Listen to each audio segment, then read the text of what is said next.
Неге Шрек адамдарды өлтіріп, олардың етін жейді? Әлемге атақты болған бәріміз жақсы көретін кейіпкердің қандай ащы шындығы бар екен? Бүгінгі видеода осыларды айтатын боламыз. Видеоны соңына дейін көрейік достар. Мысалы, мына бір оқиғаға келейік достар. Ең басында қойшы өзінің қойын бағып жүреді, бірақ оның жанына Шрек шығып қалады достар. Сөйтіп бастала салысымен Шрек қойшыны өлтіріп тастайтын болады достар. Мына жақта шегіртке мен Пиноккио өздерінің әңгімелерін айтып келе жатады. Олардың әңгімелері өздерінің достарын талқылаумен болады достар. Көбінде Пиноккионың достары осы орманда жүрген еді, бірақ соңғы кездері біраз досы жоғалып кеткен болатын. Ол сол достарын іздеуге шыққан болатын достар. Бірақ ұзақ жүріп келе жатыр, бұлар әлі тапқан жоқ достарын. Сөйтіп Пиноккио мен шегіртке жүре келе бір үйді тапқан болатын. Олар бұл үйдің кімге тиесілі екенін білместен олар сразу кіріп кеткен болатын. Сөйтіп Пиноккио үйге кіреді. Үйдің іші тыныш әрі қараңғы, қорқынышты көрінеді. Дастархандағы тамақтарға қарасақ, өте жиіркенішті көрінеді. Біреудің көзі, біреудің сүйектері. Пиноккио бұларды көріп қорқады, әрі желкенеді. Осы уақытта далада біреудің дауысы естіледі. Пиноккио бұл уақытта тығылып үлгереді достар. Сөйтіп үйге Шрек кіріп келеді достар.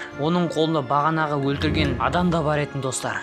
Сөйтіп Шрек искеленіп бір нәрсені сезгендей болады. Бірақ ол ештеңе жоқ деген оймен ары қарай өзінің олжасын жеуге кіріседі достар. Ол бағанағы малшының басын, қолын бәрін жұлып алып жеп қояды достар. Пиноккио бұны көреді де қорқады, ал шегіртке болса оған қаш деген бұйрық береді. Ал Пиноккио болса қашуға әрекет жасап, бұл үйден де қашып кететін болады достар. Сөйтіп Пиноккио әрине үйден шығып кетеді, бірақ оның алдынан Шректің досы ешек шығып қалатын болады достар.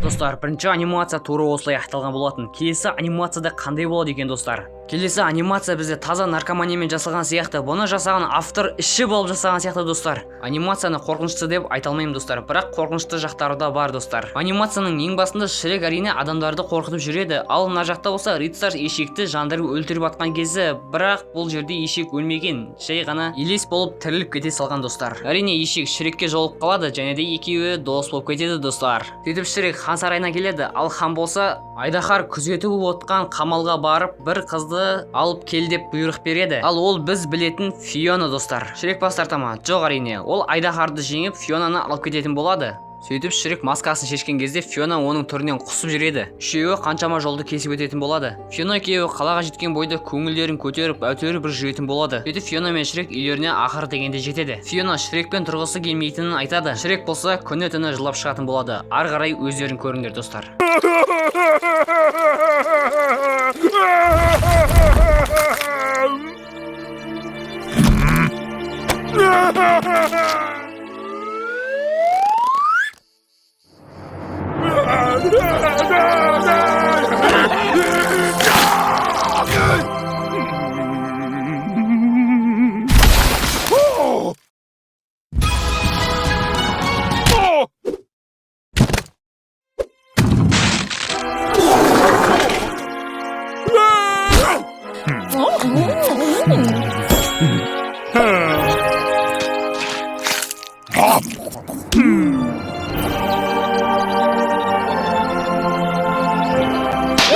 Я достар, қызықты анимация болды, бірақ наркоманский анимация. Шрек мультфильмі жайлы қорқынышты видеолар тіпті TikTok желісінде де тарап жатыр. Мысалы, мына видеоға қараңыздар. Бұл видеода Шректің қорқынышты ойыншығы және де оны күлген дауыспен шығара салған.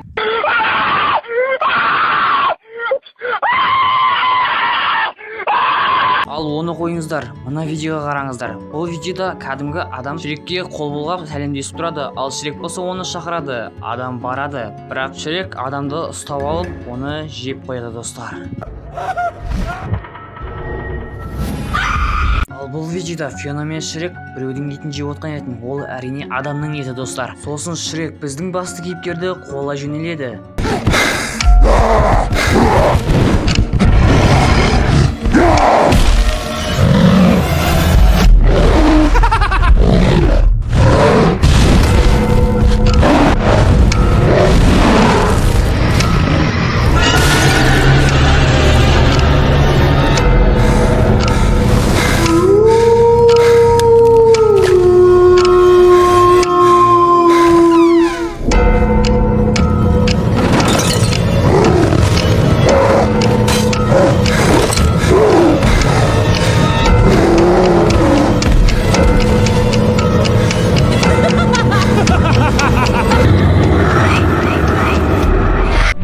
достар, бүгінгі видео осындай болды. Егер де видео ұнаған болса лайк басып каналға тіркелуді ұмытпаңыздар. Сіздермен болған мен Нари Мистика, барлықтарыңызға сау болыңыздар.